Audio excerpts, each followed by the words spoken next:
Depuis maintenant 24 ans, la Fondation Culture et Rencontres ouvre les portes du collège de Saussure au public pour lui proposer une large palette de cours, de conférences et de séances cinéma. Culture et Rencontres donc, est partie des enseignants du collège et l'envie d'ouvrir et de montrer à la population avoisinante qu'est-ce qui se passait dans ce bâtiment. Et puis ensuite de faire profiter la population avoisinante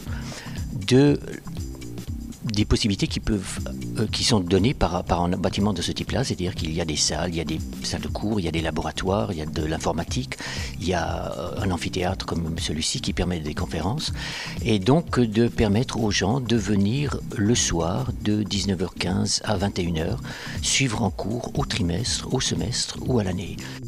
À côté des cours que l'on pourrait considérer comme plus scolaires, disons, puisqu'ils se déroulent dans des salles, il y a également le cinéma, 3 cinémas, en ciné-kid pour les enfants, en ciné-monde pour les adultes et en ciné-club pour les amateurs et fins connaisseurs du cinéma.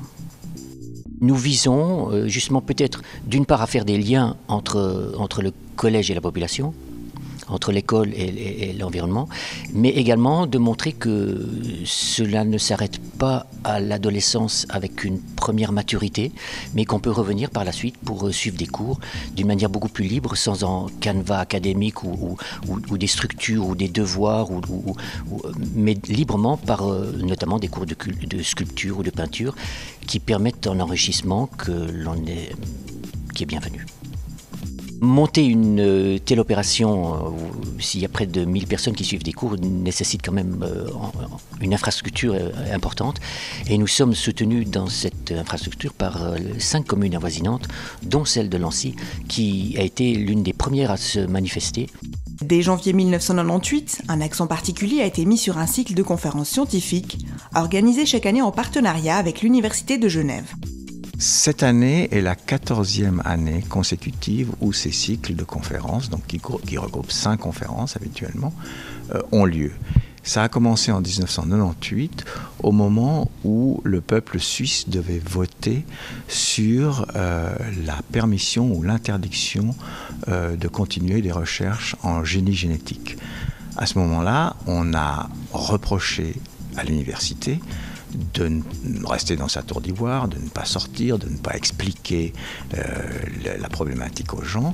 Et donc il y a eu tout un mouvement à l'intérieur de l'université pour essayer d'expliquer de quoi il s'agissait, car un refus ou une interdiction de génie génétique aurait eu des conséquences dramatiques sur la recherche à l'université. C'est dans ce cadre-là que l'université a approché le collège de Saussure pour savoir s'il était possible d'organiser des conférences d'information sur le sujet au collège. Le directeur de l'époque, M. Jean-Jacques Fornet, a trouvé que c'était une très bonne idée et qu'on pourrait donc par la suite, chaque année, avoir ce cycle de conférences durant lesquelles les universitaires auraient l'occasion de présenter au public l'objet de leur recherche, leur façon de fonctionner en recherche, et pour essayer de créer un lien entre l'université et le public.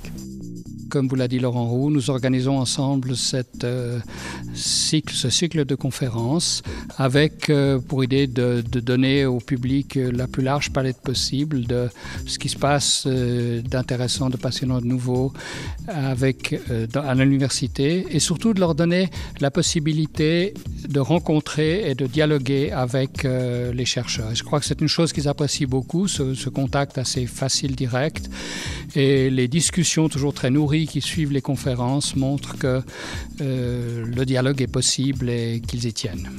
Les thématiques abordées lors des précédentes conférences ont dépendu de l'actualité du moment ou de l'envie des organisateurs de les mettre en lumière.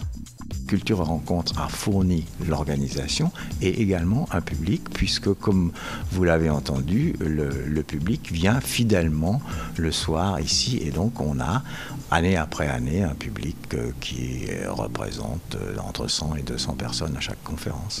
Le cycle de conférences présenté cette année aborde la thématique des nanotechnologies.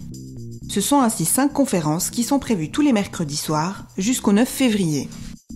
Cette année, le sujet sera plus technique puisque j'ai choisi de parler des nanotechnologies. De nouveaux matériaux de dimension extrêmement réduite sont apparus sur le marché. Ils occupent déjà une place non négligeable dans les produits qui sont sur le marché, mais ils sont appelés à un très grand développement dans tous les domaines. L'idée était de donner la possibilité à des chercheurs qui étudient ces matériaux ou qui les utilisent de nous montrer à quoi ils peuvent servir et quel développement on peut en attendre. Bien entendu, lorsque de nouveaux matériaux apparaissent, il faut aussi se poser des questions. Leurs propriétés sont nouvelles, on les connaît encore mal pour certains. Y a-t-il des risques pour l'environnement? Y a-t-il des risques pour la santé des populations? La conférence qui s'est déroulée le 12 janvier dernier a donné la parole au professeur Renner. Il y a abordé la synthèse et la maîtrise de la matière à l'échelle atomique. Mon domaine de recherche, c'est les nanotechnologies au sens électronique de la matière. Donc j'utilise une technique de mesure qu'est la microscopie effet tunnel pour étudier les propriétés électroniques et magnétiques de la matière à l'échelle atomique. Et ce que je vais faire ce soir, c'est pas dans des détails aussi physiques que ça, mais plutôt emmener le public dans un voyage au cœur de la matière, où je considère la matière comme un assemblage d'atomes et vraiment prendre la substance comme étant un assemblage de petits éléments comme une boîte de Lego et montrer qu'en fonction de la manière dont on assemble ces Legos, le nombre de Legos qu'on prend, le type de Lego qu'on prend, on peut vraiment obtenir des propriétés totalement nouvelles que la nature elle-même ne va pas faire sans le petit coup de pouce de l'homme. Avis aux amateurs de sciences et aux curieux en tout genre, 4 autres conférences sur les promesses et les risques des nanotechnologies vous seront présentées ces prochains mercredis.